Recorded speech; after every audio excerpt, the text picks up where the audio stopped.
Welcome back. BZ Ponzi સ્કીમની તપાસમાં સતત નવા ખુલાસાઓ થઈ રહ્યા છે। કૌભાંડમાં 307 કરોડના આર્થિક વ્યવહાર મળ્યા। ભૂપેન્દ્ર ઝાલાએ 4 વર્ષમાં જ 35 કરોડની મિલકત ખરીદી હતી। 11 કંપનીઓ બનાવીને સમગ્ર કૌભાંડ આચર્યું હતું।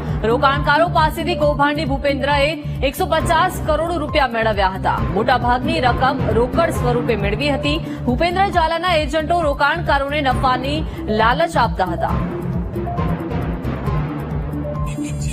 વધુ માહિતી સાથે સંવાદદાતા દીપક જોડાઈ ગયા છે। દીપક, બીઝેડ પોન્ઝી સ્કીમની તપાસમાં હવે એક બાદ એક નવા ખુલાસાઓ થઈ રહ્યા છે। કૌભાંડમાં 307 કરોડના આર્થિક વ્યવહાર મળ્યા છે, તે પણ રોકડ સ્વરૂપે।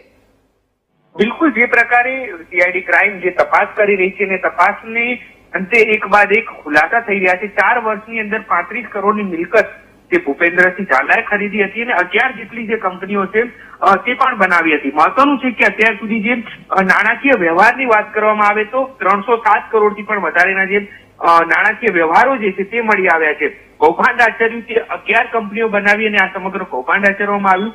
રોકાણ કરોડ બેંક મારફતે મેળવ્યા હતા। મોટા ભાગની જે રકમ છે તે રોકડમાં જ મેળવવામાં આવતી હતી, પરંતુ જે બેંક વ્યવહારો કરવામાં આવ્યા હતા તેમાં 150 કરોડથી પણ વધારેની રકમ જે છે તે રોકાણકારો પાસેથી બેંકમાં ટ્રાન્સફર કરવામાં આવી હતી અને અત્યાર સુધી આ 300 કરોડથી પણ વધારે જેટલાના જે વ્યવહારો મળી આવ્યા છે તેને લઈને હવે સીઆઈડી ક્રાઇમે તપાસ શરૂ કરી છે।